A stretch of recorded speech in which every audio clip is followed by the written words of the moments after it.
अस्सलामुअलैकुम। जैसा कि आप जानते हैं कि ह्यूमन बॉडी के अंदर स्केलेटन के साथ साथ मसल भी मौजूद होता है और स्केलेटन और मूवमेंट और मसल्स दोनों साथ मिलकर आपकी मूवमेंट में और सपोर्ट में मदद करवा रहे हैं। तो स्केलेटन का मैंने आपको बताया था कि बोन्स और कार्टिलेज से मिलकर बना है। बोन्स जो होती है हार्ड है इसका, जबकि कार्टिलेज जो है वो इन इलास्टिक इलास्टिक होते हैं और ये के बोन के निस्बत सॉफ्ट होते हैं। और दूसरी चीज ये कि फिर मसल्स का आपको मैंने बताया कि मसल्स जो हैं वो तीन टाइप्स के हैं, स्मूथ, कार्डियक और स्केलेटल मसल्स होते हैं। तो अब ये कि आप डेली बेसिस पर मसल आपके काम कर रहे हैं, या इन शॉर्ट मैं बात कर रहा हूं तो मेरे मसल्स मूव हो रहे हैं, मेरे हाथ अगर मूव हो रहे हैं तो ये bye the help of muscles हैं। तो ये सारी चीजें यानी मसल्स किस तरह काम कर रहे हैं, तो आज हम यही डिस्कस करेंगे। इसी के साथ साथ मैं हूं तलहा सलीम और मैं हूं आपका biology instructor from we tuitions, जो कि है पाकिस्तान का पहला free of cost learning platform.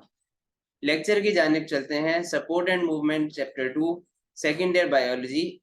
और जूलॉजी का आज हम जो पार्ट पढ़ने जा रहे हैं वो है स्ट्रक्चर ऑफ स्केलेटल मसल।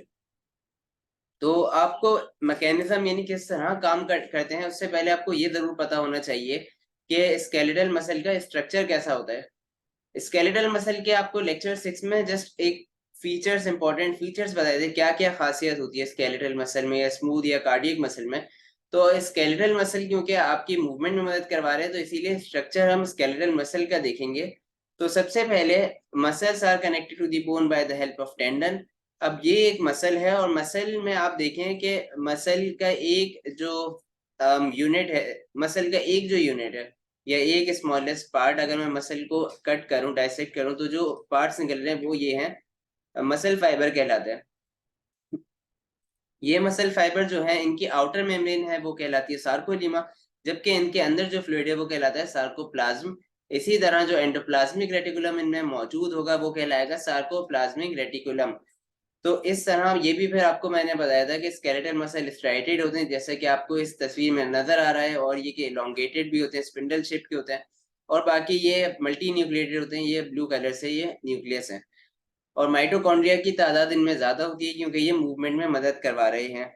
अब एक मसल फाइबर को अगर मैं मजीद अल्ट्रा माइक्रोस्कोप में देखूं, इलेक्ट्रॉन माइक्रोस्कोप में देखूं, तो मुझे ये मायोफिब्रिल्स नजर आएंगे, जो बहुत छोटे छोटे माइन्यूट मायोफिब्रिल्स होते हैं। ये मायोफिब्रिल में थिक और थिन फिलामेंट्स होते हैं।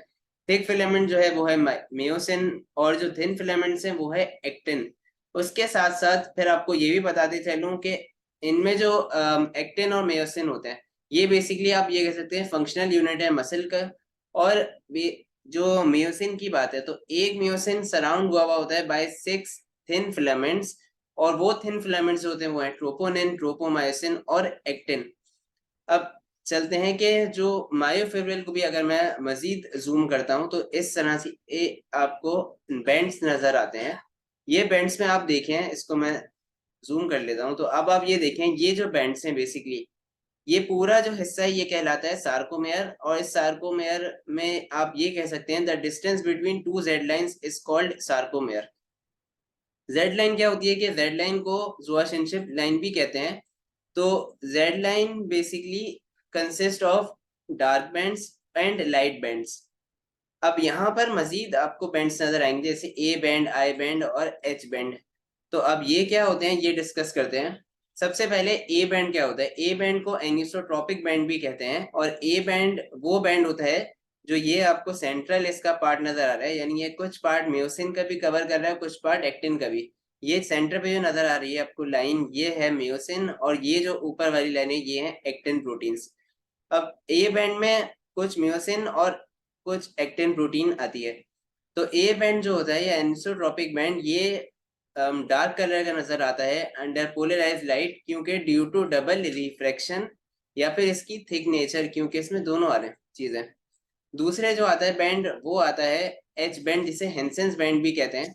और ये बैंड यानी ये देखें कि ये आपका सेंट्रल पार्ट है, जो बेसिकली म्योसिन है, म्योसिन थिक फिलामेंट है। तो ये हेंसेंस बैंड पेल नजर आता है क्योंकि इसमें सिंगल रिफ्रैक्शन हो रही होती है। और फिर बैंड जो आता है तीसरा वो है आई बैंड, जिसे आइसोट्रॉपिक बैंड भी कहते हैं। और ये वो बैंड होता है जिसमें मियोसिन प्रोटीन नहीं होती बल्कि सिर्फ एक्टिन प्रोटीन होती है, और ये थिन नेचर या ये ब्राइटर नजर आता है as compare to A and H band. तो I band is brighter due to the thin nature of protein या फिर सिंगल रिफ्रैक्शन की वजह से। उसके अलावा यहाँ पर एक और बैंड भी आता है विच इज एम बैंड। अच्छा, एम बैंड जो है वो दो म्योसिन को आपस में कनेक्ट कर रहा होता है, यानी यहाँ पर जो है ये एम बैंड होता है, तो यहाँ पर एक ये म्योसिन प्रोटीन है और एक ये म्योसिन, इन दोनों को जो जोड़े रखा हुआ होता है वो है एम बैंड। ये एम बैंड मैंने बना दिया है। और उसके अलावा एक और चीज आपको बता दूं कि यहाँ पर जेड लाइन है, तो जेड लाइन को जेड लाइन ही क्यों कह रहे हैं वो इस वजह से क्योंकि ये जो ये पार्ट होता है यहाँ पर ये कुछ जिग जैग होता है, just like the Z, different Jades, multiple Jades को एक तरह आप कंबाइन कर दें, तो इस वजह से जेड लाइन भी कहलाती है। तो यहाँ पर स्ट्रक्चर खत्म होता है स्केलेटल मसल का। और इसके अलावा फिर नेक्स्ट लेक्चर में मैं फिर आपको बताऊंगा कि मसल्स काम किस तरह करते हैं। तो उसके लिए एक वर्किंग मॉडल है, हक्सली का वर्किंग मॉडल है, जो शायद आप लोगों ने पढ़ा हो या नाम सुना हो उसका। तो हम वो पढ़ेंगे। और अगर आपको इस लेक्चर में भी कोई कोई क्वेरीज हो, कुछ भी पूछना हो, तो आप मुझसे व्हाट्सएप कम्युनिटी पर पूछ सकते हैं। And you can also follow us on different social platforms. अगर आपको कोई भी लेक्चर डाउनलोड करना हो या कोई भी पावर पॉइंट, तो उसका लिंक डिस्क्रिप्शन बॉक्स में मौजूद है, हमारी वेबसाइट vtutions.com, जहाँ पर लेक्चर, क्विज और प्रेजेंटेशन, तमाम चीज़ें, तमाम लेक्चर्स और तमाम सब्जेक्ट्स मौजूद हैं। इसके अलावा please follow us on YouTube, please subscribe on YouTube और हमारी हौसला अफजाई करें ताकि हम मज़ीद से मज़ीद वीडियो बनाएं, जिसके लिए आप बेल आइकन पे क्लिक करें ताकि आप हमारी लेटेस्ट वीडियो से आगाह हो सकें। तो आपका देखने का बहुत शुक्रिया। फिल वक्त के लिए मुझे दीजिए इजाज़त। अपना बहुत ख्याल रखें। अल्लाह हाफ़िज़।